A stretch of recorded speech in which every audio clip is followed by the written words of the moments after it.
Hi, and welcome to Basic Folk, where we have honest conversations with folk musicians on the American Songwriter Podcast Network. I'm your host, Cindy Howes. Hi, thanks for listening. Today, I'm very happy to have the one and only Chris Smither. Influenced by Mississippi John Hurt and Lightnin Hopkins, Smither's guitar playing is centered around the beat and around the groove.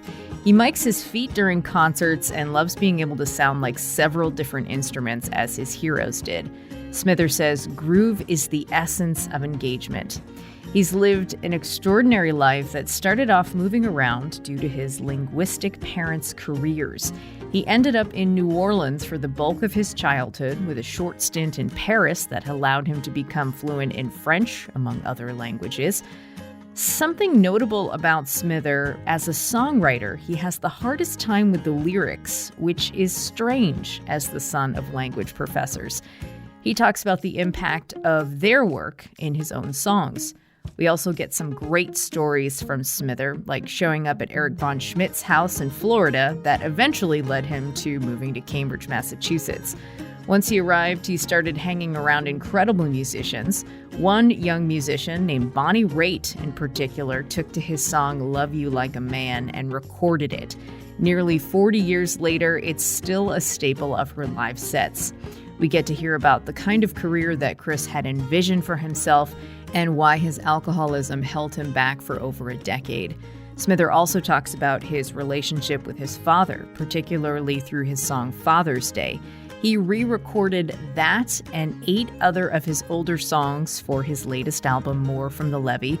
That also includes one brand new song, What I Do. Chris Smither is a treasure. This was such a cool conversation. Hope you enjoy it.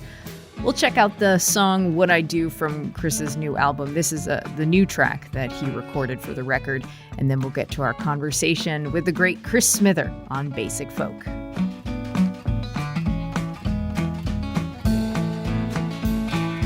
Fish don't understand the water, they just do the things they ought to. Birds don't understand the air, they don't even know it's there. They don't have a clue, but just like me they do the things they do. It's what I do, it's what I do, it's what I do.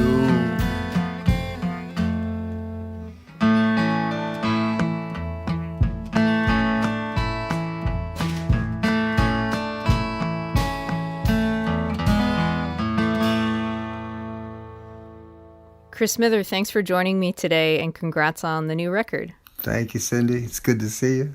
Your family moved around a few places, but eventually settled in New Orleans when you and your twin sister were 3. And your parents were college professors of language. They taught at Tulane.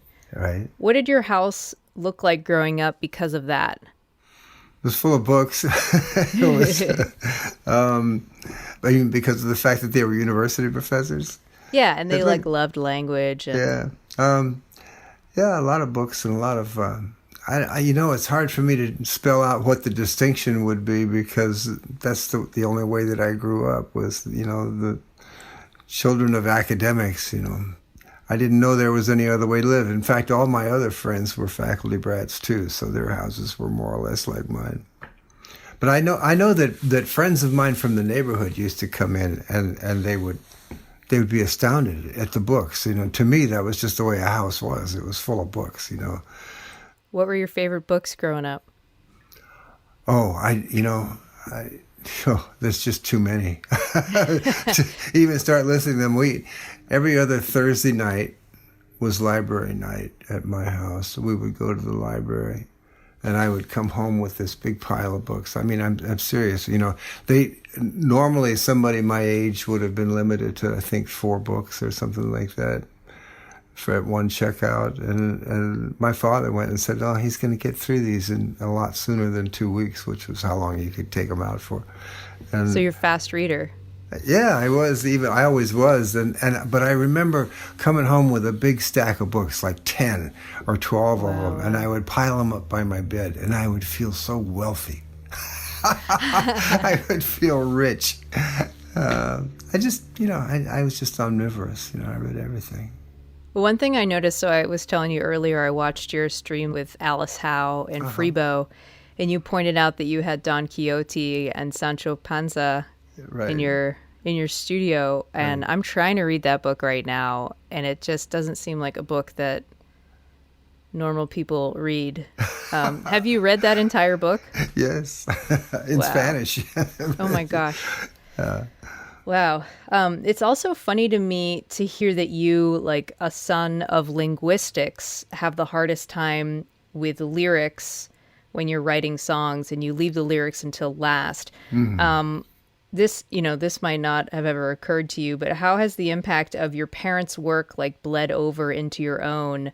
Has that changed over the course of your writing career? And has their work in languages impacted the connection you feel to lyrics in a song? It definitely has a lot to do with the way I feel about words. It's just I'm insatiably curious about etymology of words, and I hear one, and I'll immediately, if I hear a word that I'm not familiar with, I'll immediately start breaking it down. Okay, so the root is this, and then so it's probably something to do with such and such and such. I can't help it. It's just the way I think, and it all comes from my father, for the most part. My dad. At the dinner table, he would sit, and he would constantly send me down the hall to go get the dictionary. Well, go get the dictionary, and go get it. And it turned into a habit. I do it myself now all the time, except I usually look it up on my iPad. But it's the same sort of thing. Most people don't think about language. I'm not talking about what you actually say with language, but just the way it works, the way syntax works, and the idea of foreign languages and how similar or dissimilar they are from your native language. And I find myself thinking in Spanish and French at times and say, okay, so that would be like this. And then how, it's crazy. Yeah. It never stops. And it drives my family crazy because I'm always trying to lecture them on things that they haven't the slightest interest in. So in reading about you, it doesn't sound like you have any formal training in music. Like you just kind of like picked it up. Mm-hmm. Like you learned on the streets with the guitar, but like, did you learn languages that way? Yes. Well, that's the way everybody learns their native language. And that's the way that I learned the foreign languages that French and Spanish are the two that I'm good at. And that was, it was intentionally done to me. I was plucked. Actually, when I was 12, we went to Paris for a year, the whole family, a year and a half actually, and I got dumped in a French public school, and I didn't speak any French at all. Jeez. And I remember my father's and my mother's family, both of them, they were all from Kansas originally. And they all looked at my parents and said, "You're crazy. You can't just drop those kids in a French school." And my father said, "Inside of 2 months, they will speak better French than I do." And he spoke pretty good French. And he was right. It's amazing.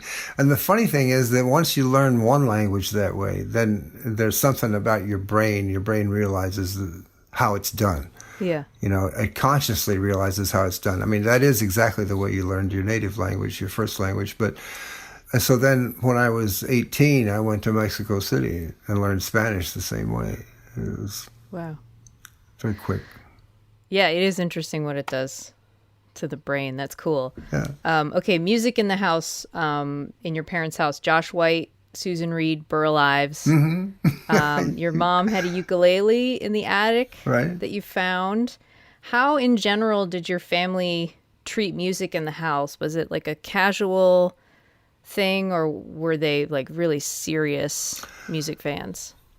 I think it was more casual. I mean, there was music playing all the time, and if I wasn't playing it, my father liked to play classical music a lot, but he liked to listen to folk songs too. I mean, they had those albums, obviously, and I learned that the serious musician in my family was my father's brother, Howard. He's the one that taught me 3 chords on the ukulele, and and how to play all these little songs that I'd been learning, because I used to sing along with the records. And he said, "You can play that song, That's cool. I couldn't believe it. He showed me how to get through one verse of one song. And I said, "Well, how does the rest of the song go?" He says, "It's just the same. It just keeps repeating." Mind blown. Really? I said, "Is this so easy?" And he said, "It is that easy." And I've never forgotten this line. I've probably repeated it 1,000 times. He looked at me and he says, "If you know 3 chords, you can play almost any song you know. And if you know 4 chords, you can rule the world." That's cool. What did you like about the ukulele, and how do you think it shaped your guitar playing when you first picked up the guitar? Well, when I found the uke when I was 9, and I thought it was a guitar. Yeah. I'd never really seen a guitar up close, and it looked like a guitar. It looked like pictures of a guitar. And again, it was my uncle who said, "No, that's a uke. You want to learn how to play it?" And he tuned it for me and everything. But I realized that it was something that I could do, because I loved singing those songs. And I just gravitated to it. I wanted to do it. And then when I was 12, when we were living in Europe, and my father at that time was traveling all over Western Europe, taking care of students who were on their junior year abroad program. And he brought me a guitar back from Spain. And, I got a book and looked up some chords and started playing the guitar. Your guitar playing is centered around the beat, and it's centered around groove. You mic your feet during concerts, and you love to be able to sound like several different instruments, as the people that you were extremely influenced by, Mississippi John Hurt and Lightnin Hopkins. And you say groove is the essence of engagement. What first hit you about the beat, and why do you think that love has stayed with you so long, and why do you think it resonates with people so much? By the time I got into that sense, and by the time I was sophisticated enough to understand that, I was probably 17, 18, I was totally in love with rock and roll. And when I first heard blues, particularly Lightnin Hopkins, my first thought was not, "This is blues." My first thought was, "This is one-man rock and roll." I couldn't believe that it could be done, and I was so excited. I said, "Geez." Because being self-taught, I never really wanted to be in a band because I didn't want people to know how ignorant I was of basic musical terms and musical concepts. And I thought, if I can just learn to do this, I can do the whole thing all by myself, And I didn't even realize then, at the time, how right I was. In fact, that I was listening to the roots of rock and roll, and it's exactly what I was hearing. And it's the language person in me that got into that whole concept of how do you drive home these rhythmic lines, these lyric lines, and make them stick. It's all so confusing. It's not confusing, but it's just intertwined. Mm-hmm. The lyric and the music, everything. When you write a song, if you can sing a song to a person and they've never heard the song before, and they can hear it once and remember one line, you've won that battle. That you're home free from then on, because that's the essence of it. And what is it that makes a line memorable? Well, it's a combination of things. It's maybe the line actually means something. Maybe it's the way as in poetry, it's just the sheer music of the words themselves, the way they feel in your mouth and the way they hit your ear. Paul Simon's always been a master of that. Oh, yeah. Just for the sake of the sound of the word, and it just drives it home. I'm all very interested in lyrics that actually say something or say something important, but at the same time, some of the best songs in the world are simple and don't really say much at all, but they have that euphonious, is that a good word? Feel about the lyrics. I always go think get of the dictionary. Honky tonk women, honky tonk women. I don't know, why does it feel so good to say that? Yeah. And say it and sing it. It's just, it's crazy. So it's a combination of things. But rhythm is the one thing that an audience, even an ignorant audience, will not forgive mistakes in. If you can make a mistake in the lyrics, you can hit a clam of a chord, but if you mess up the time, everybody sees it. and everybody feels it, and it feels like getting, wrenched out of your high, Oh, yeah. And it's the heart and soul of it all. It's that propulsive beat, and it has to be consistent. Can you talk about your tapping shoes? The shoes themselves, or the process? The shoes themselves. Well, I've been through a lot of them. They're usually a wreck by the time anybody sees them, because they have to get worn down just right. But they're usually Italian leather-soled shoes with a hard rubber heel. And it won't do if the sole and the heel are made of the same stuff, because then there's no distinction between the sole sound. Because you rock your foot back and forth, heel toe. And you need that boom chick. It's like a drummer, with the drum and the hi-hat. What's your brand? Oh, any kind. But they have to have thin soles. No big thick soles, and they've got to be thin, and they get even thinner very quickly. I finally learned not to wear them on the street, to only wear them on stage, because they wear out too fast. So you were listening to folk music and started getting into country blues, black musicians like we talked about, Mississippi John Hurt, Lightnin, Hopkins. They've really impacted your style. Yeah. To you, how do you see, from your perspective, how do you see the contributions of black musicians to rock and roll, country, folk music that's typically seen as white music? Well, it's not white music. I mean, it's all black music. That's not fair. Especially, country owes a lot to black music, but it's very strongly white as well. But blues is all black. Rock and roll is all black. I mean, and that if it weren't for black people, we wouldn't have those forms. Rock and roll is, people say that it's white people playing the blues, but it's really not. I mean, it was black people playing different kind of electric blues, and it's strange. It's just all my heroes were black men and black women. People who did that.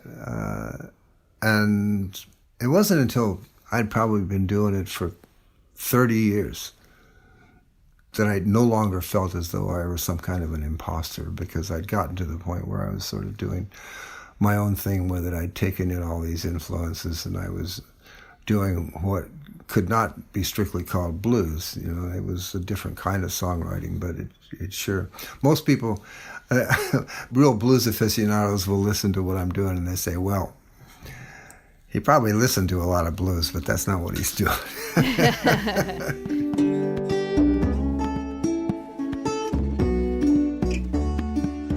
I want to hear about these. In the mid-'60s, you started going to Wednesday afternoon hootenannies at Tulane. Mm-hmm. How did they change your musicality and attitude towards music? Well, that was where I learned how wonderful it was to have an audience listen to you and actually pay attention to what you were doing, and the potential for that, and what it could do for your playing. When you get into that aspect, when you get into performance as opposed to just doing it at home for yourself, most people, myself no exception, will make a quantum leap in the quality of their performance, because you're doing it. I mean, you have to be there, and it's there's an eagerness to make it better and get more of that, whatever it is that you're getting from the audience, and that's not an easy thing to figure out either. It takes a long time, but that was the beginning of it, an audience that was clapping for you, applauding, and they really were into it. And I was young, and girls would come up and talk to me without me even having to make any effort. I couldn't believe it. I thought that was absolutely magical. Can't tell you how many musicians I've talked to, or male musicians I've talked to, that's been the driving factor of them pursuing music. It's huge. It's huge. Yeah. It takes its place among a lot of other reasons later on, but in the beginning, especially as an adolescent, it's huge. It's absolutely huge. Yeah. And you don't feel like you're being a phony either. I mean, you feel like, oh, they're interested in me for a reason that I think is valid. You know, I don't have to pretend. There's nothing that I have to make up about myself. I don't have to exaggerate or do anything. All I got to do is what I like to do. It's just wow.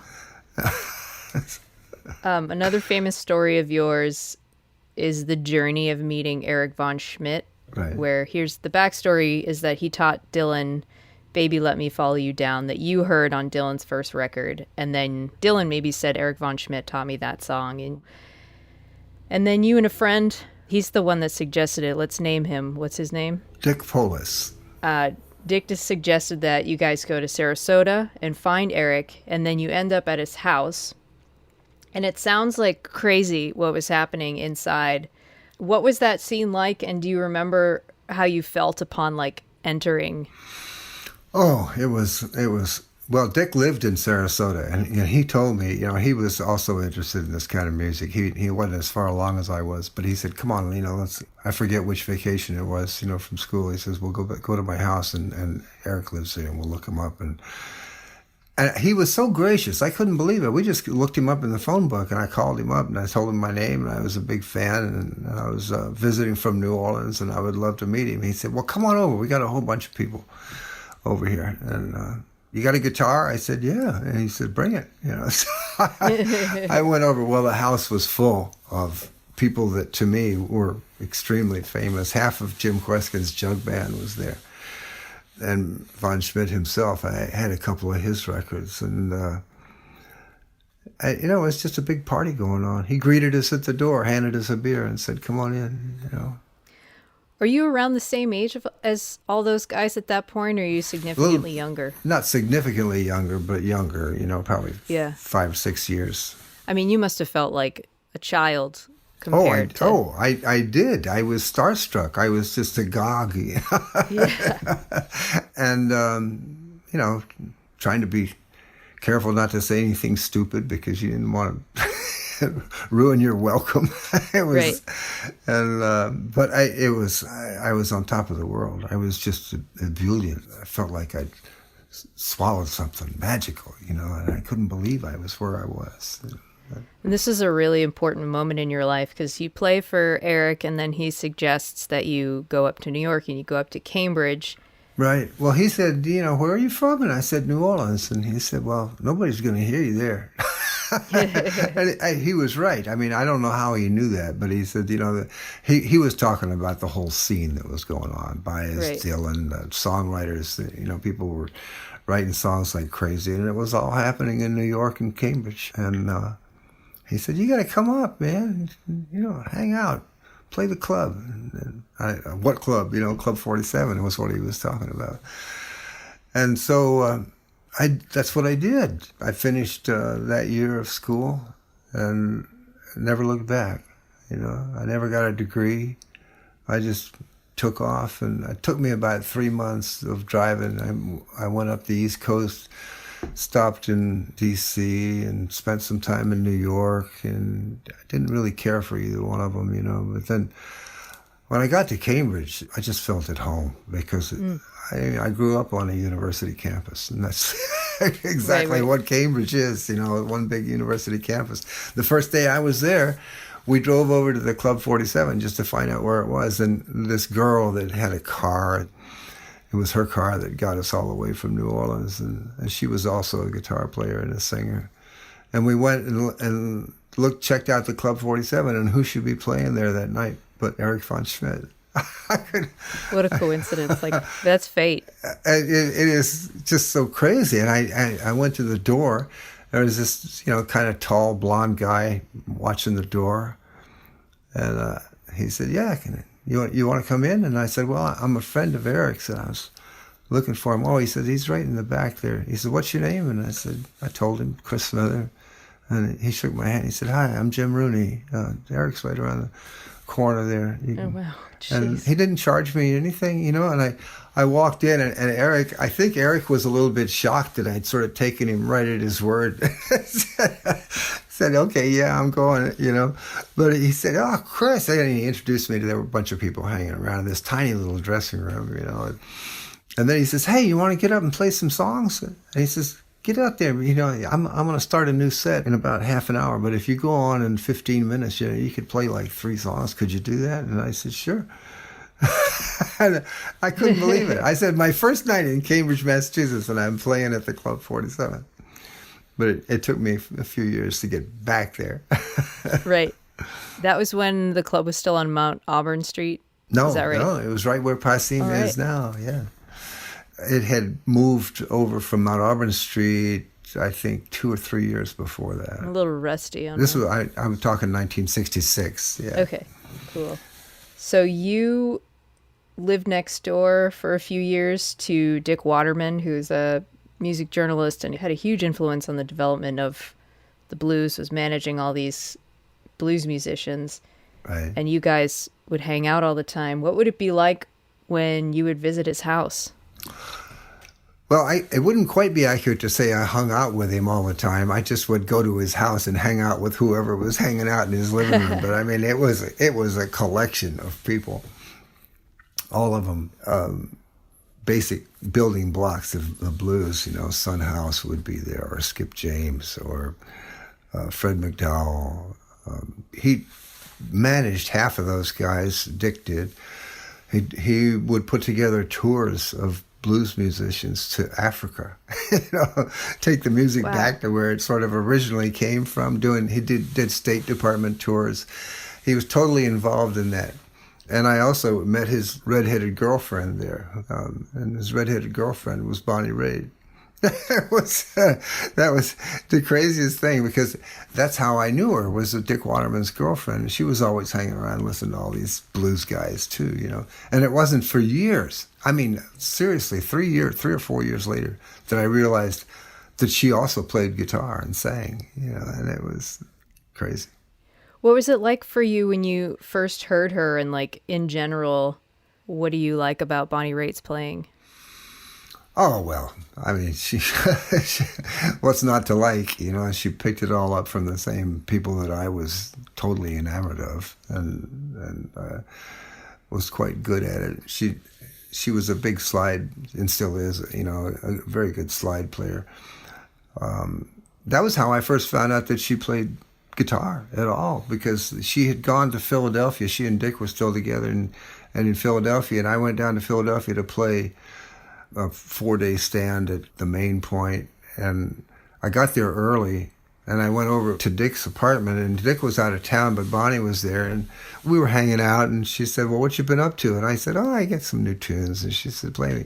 I played her something, and she says, that's cool. She says, you should play that on slide.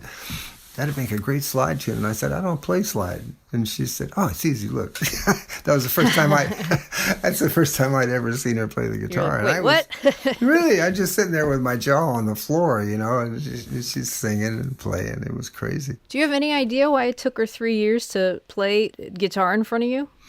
No, I don't. I think it was more, not so much any reticence on her part. It was just an obliviousness on mine.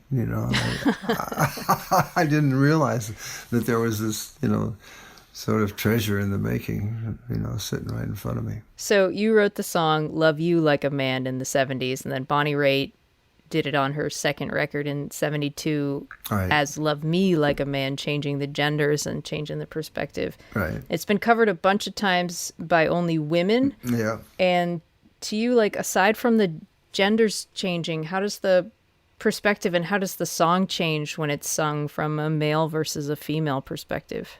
Well, when women do it, there's more of a sense of longing to it. The lyric sense is the same, but it's the difference between somebody saying, I can do this for you, and somebody saying, I need you to do this for me.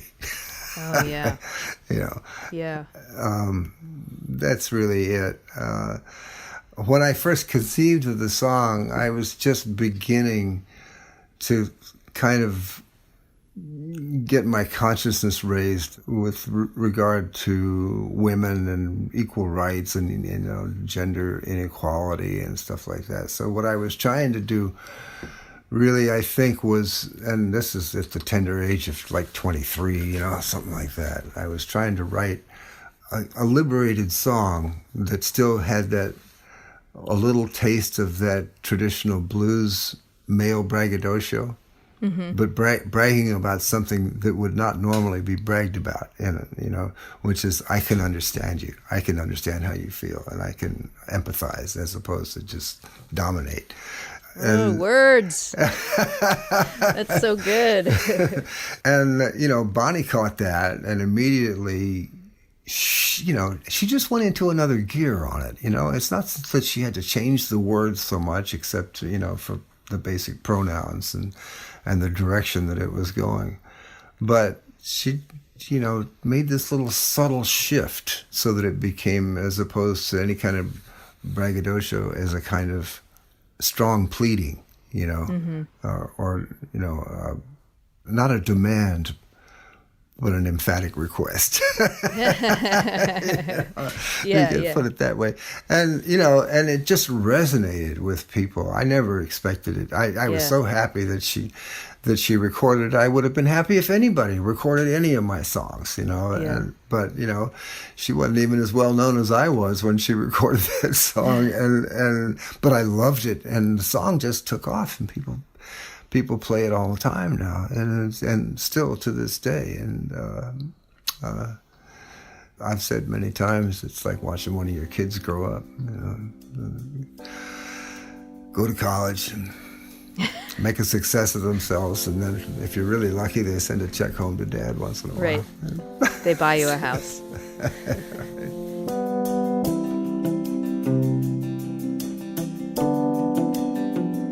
It seems like you've had two careers. I don't know if you'd agree with this, like the two records from the 70s before you got sober, and then like everything after you got sober. Right. There's that 12-year gap. Yeah. How do you think your music and your career aspirations changed after you got sober? Oh, that was a pretty profound change. When I was making the first two records, and I'd gotten a deal, with a big record company, which that was the be all and end all of a musician's existence in those days. That was the goal. And I thought I was going to be a star. I mean, I thought I was going to, be really big. And that was what I wanted, I thought. And, you go through something like alcoholism and recovery from all that kind of abuse. And you change your perspective, and you realize that the first thing that you realize is you don't have to be a star. You can still make a good living. You can do it.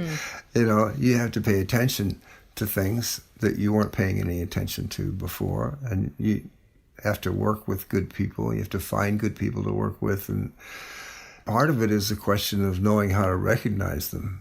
And it's much easier to recognize them when you're not doing it through, an alcohol-fueled fog, And it's also a basic realization that it's not about you. It's about the music.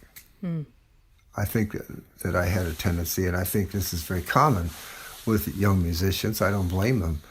You get up and you feel that you are what's on display. And you have to make the music match you or your image of yourself, and that the people are responding to you.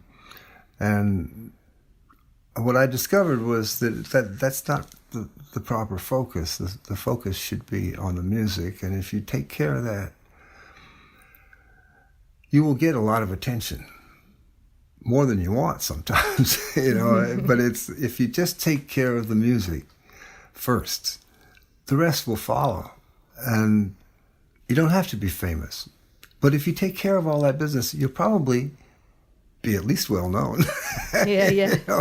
To a certain extent. It's just where the focus is, It's difficult for me sometimes to actually phrase it as clearly as I see it in my head. But I guess the clearest I can say is what I've already said, is it's not about me, it's about the music. Yeah.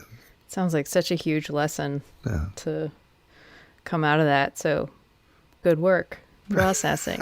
Well, yes, I just feel lucky.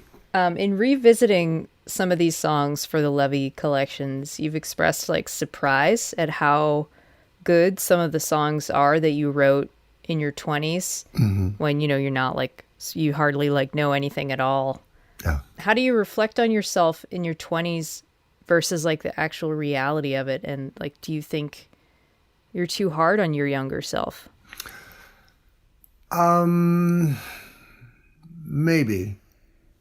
From my present perspective, realizing how little I knew at the time, it is easy to discount just how much I did know at the time, because there's so many more things that I understand now about what was going on at that time that I didn't at the time. But the thing that surprised me, I think, the most was that even at that young age, I didn't paint myself into any corners.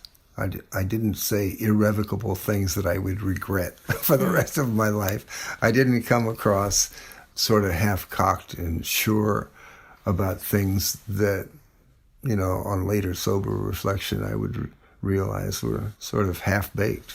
Is it like the way that you remember history in your head, or like the way that you remember... This happens to me in interviews where... Well, not anymore because I'm really good at them. But like, you are. Thank you. When I was younger and would do interviews, I would have all this anxiety in my head, and all of these like in my head, it sounded really bad. And then I'd go back and listen to it and be like, oh, it was just like the noise that was happening. Right. So it's like, did you also feel that noise inside of you when you were younger? But the actuality is that you were quite reserved and quite conservative in your songwriting. Yes. I was always aware that I hadn't quite gotten it the way I wanted to, either in the performance or in the writing itself.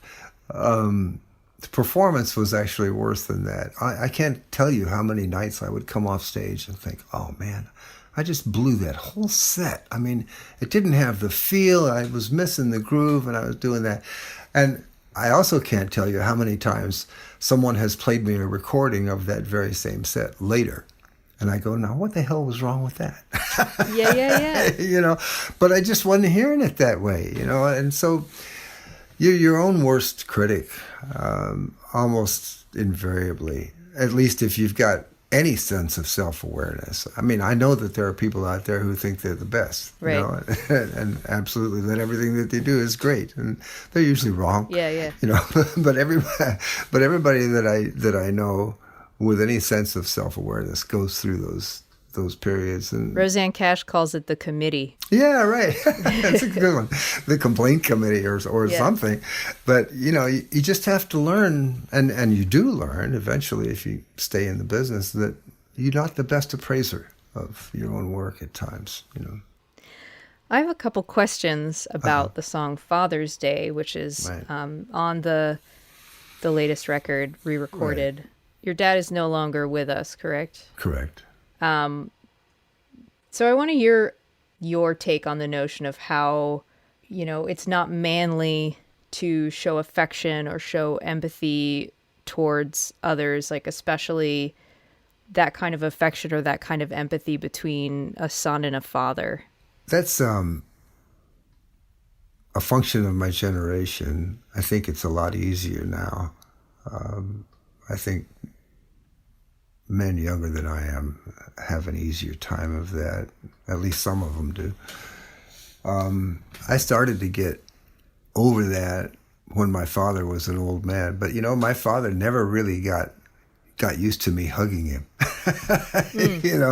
And I got stubborn enough, the older he got, to not even care. If I felt him stiffen up, I'd just squeeze him harder. I love that. And he eventually acquiesced to it. And writing that song, Father's Day, I remember it being extremely difficult to write. It was probably as straightforward as I'd ever been, with him. And I dedicated that whole album. The album was called Leave the Light On. And I dedicated that whole album to him. And it made a huge impression on him. He called me up, and he said, it just occurred to me that I might never have told you that I was proud of you, but I am. How'd that feel? It felt wonderful, but it felt more wonderful to write the song. Yeah. And ask for it, because that's part of the song, is that it asks for that. Yeah. And it's a realization, and it's a liberating kind of thing. It's a shame, in a way, that you have to go through a whole lifetime to get to that point.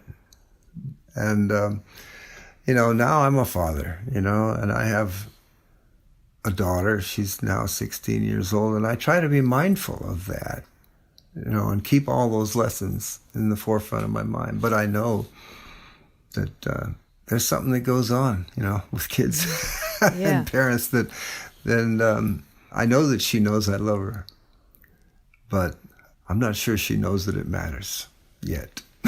Right. Yeah. So, full disclosure, this episode is going to come out after the presidential election. Uh-huh.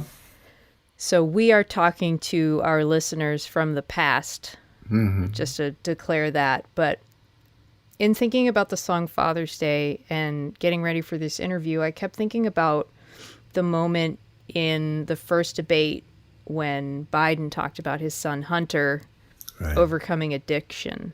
He said he had a problem, he worked on it, he got over it, and I'm proud of him. You were someone who survived addiction. What was it like for you to hear a guy talk about his son getting sober like that? It just made me more sure than ever that here was a human being, in contrast to who he was running against. I loved it, but it's a measure of how far I've come that I sort of look at it as, well, that's the way it should be. It's that's proper. Yeah. My father was much the same way. I don't think he understood how deeply into alcohol I was, and just how badly it hurt me. Did you try to keep it from him? Oh yeah, I was hiding it from everybody, best I could. It didn't work very well, but that's addiction for you.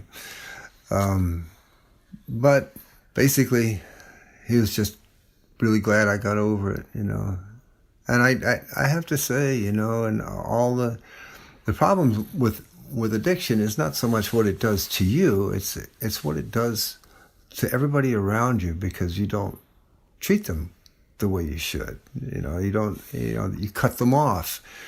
They are separated from you. Everybody, you hurt everyone who ever loved you, whether you mean to or not. It's almost impossible to avoid. And so you come out on the other side, and I remember trying to tell him once that I was really sorry that I'd spent so long being like that, and he didn't want to hear it. That has nothing to do with the way you are now. I never got a word of reproach from him or my mother. Just gratitude that I was better or good again. Well, it's not okay, no matter what you say, but thanks a lot.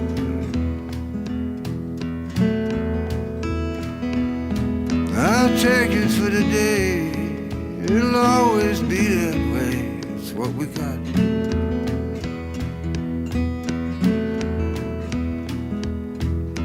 Can't fix it now, but maybe it was never broken. And if it was, the fixes would be nothing but the tokens for what we thought for years, the silent fears, they were never ever spoken.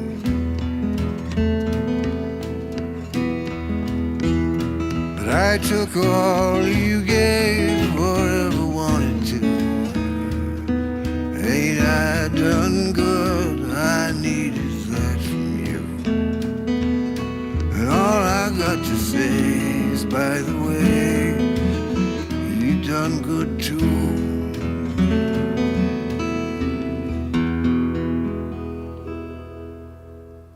So you started working with Goody Goodrich, in 2003, and you're still working together. And I was thinking about how you guys are such a good match that you can either like churn out some really great work, or you could probably find yourself in a lot of trouble. And it seems like it would probably be Goody's fault if you were in that trouble, just based on like knowing him and reading about you. Like, his intense curiosity pushes you to try things with your music, but it doesn't seem like he has to try that hard to convince you. Can you talk about your relationship with Goody? Yeah. And how has knowing him made you better? Well, Goody is the kind of person that everybody needs, and that is at least every artist needs, which is somebody that you can trust implicitly, somebody that has your best interests at heart and also understands whatever you're doing in something like the same way that you understand it. You went on the same track. Yeah. And I have experience with people who loved my music, loved what I did, as far as I was concerned, for all the wrong reasons. They would say, "Oh, this is so good because," and I go, "That's not what I meant at all. That's not it at all." And I never run into that with Goody. He hears it the way I meant it somehow, even if I don't get it across. He understands what I meant, and he can make suggestions, that will help it. He says, "Try this," and he'll tell me some outlandish things to do. Go scream this instead of, "Don't say it that soft like that. Go scream it." And that, whether it works or not, I know he's heard something, and it's something that's going to be. It might not be worthwhile in the end, but it's worth trying, and I go and I do it with a will, and he trusts me. I mean, he trusts me not to make him look bad. He trusts me to bring him songs that are going to be interesting, that are going to be workable. And it wasn't easy, to find him. And I've worked with some wonderful people, some really wonderful people, but nobody has really gotten close to the kind of acceptance that I needed. So I needed to feel myself. I needed to accept him, in a way that, instead of holding him out, a little bit, I had to welcome him in. Yeah. You've talked about the importance of people understanding your song lyrics. This might be a stupid question, but that comes with like a lot of good pronunciation. On the stream, you and Freebo got into a little conversation about pronunciation. How do you keep practiced in that, like concentrating on every word that you've sung dozens or even hundreds of times? Well, it's a question of, you have to keep the material fresh, and there are several ways to keep it fresh. One thing, I don't know, this is complicated. I may step in something here. You have to go back in a way. Well, for a long time, I would think of it as going back to where I was when I wrote the song and re-experiencing the thinking that went into it, so that it would become of the moment. And so just like I will sit here and try to explain something to you, and I'll be careful about the way I say it and put my sentences together because I want you to understand it. And that's the same way that it is in performance. But there are aspects of making people understand things that can complement the performance. It doesn't have to make it stilted. It's more a question of making it unawkward. And if it's unawkward, then people want to get into it. They want to climb into the song, and take the ride with you. Writing new songs will also freshen up the old ones. It's kind of amazing in a way. Like if you got a collection of new songs, and let's say you got 10 songs off a new record, and you're salting them into the set. Maybe you don't get to all of them in one night, but even 5 of them is enough. And those immediately perk up the old songs. You find something new in them. They just seem fresh, and it all has to do with your attitude. It has almost nothing to do with the material itself. The material itself has proved itself over the years, or you wouldn't still be singing the song. It's all about how you can tune your mind up and bring it to the task at hand. All right. Before we end this interview, We do this thing on this podcast called the lightning round. Okay. And are you ready to participate? Oh, I'm terrible at this kind of thing, but go ahead. Okay. What was the first song you learned on the guitar? Old Blue. Had an old dog and his name was Blue. Bet you $5 he's a good one too. I may have learned that on the ukulele first, but I translated it to the That's guitar. A tiny guitar. Still Yeah. counts. Yeah. What is your karaoke song? Proud Mary. Nice. Dogs or cats or something else? Both. What is your coffee order? Morning with milk, afternoon and evening black. First album you bought with your own money? Kingston Trio at the Bitter End. That was the first album I ever bought. The first record I ever bought was a single, and it was the Everly Brothers' Bye Bye Love. How much was it? 99 cents. That's a lot. You better believe it. I thought you were going to say a quarter. It was $1. I think singles always cost $1. What was your first concert? My first concert? Ooh, I think Julian Bream, a classical guitarist. Oh. What was the last book you read? It was a detective story by T. Jefferson Walker. I can't remember the title even. What is your dream collaboration? Mark Knopfler. That seems within your reach. I would hope so. That'd be cool. It would be. Beatles or the Rolling Stones? Both, but slightly leaning to the Beatles. Flying or invisibility? Invisibility. Star Trek or Star Wars? Wars. All right, this is the last question. Where's the most beautiful place you've ever visited? Paris. Oh, great. Man, thanks so much, Chris. This was so rad to talk to you. Really appreciate being on the podcast. You'd be very good at this. Thank you. No, you kept me going. That's what all it takes, really, and you'd be amazed how many people can't do that. Thanks a lot. Basic Folk this week produced by the great Sarah Wardrop. Lindsay Myers is our business manager. Laura McCarthy is our social media producer. Alex Stanton of Townspeople records and writes our music. Basic Folk is proud to be on the American Songwriter Podcast Network. You can get Basic Folk wherever you find podcasts, as well as cindyhouse.net. I'm your host, Cindy House. Thank you so much. We're going to take a break for the holidays, but we'll come back in a big way on January 7th. Our next episode of Basic Folk, it'll be our 99th. We'll be talking to Oyan Mukherjee from Darlingside, and that will be a fun interview. Want to know how I know? Because I already did it, and it was very fun. See you then. Have a great holiday season, and that's all. Okay, bye.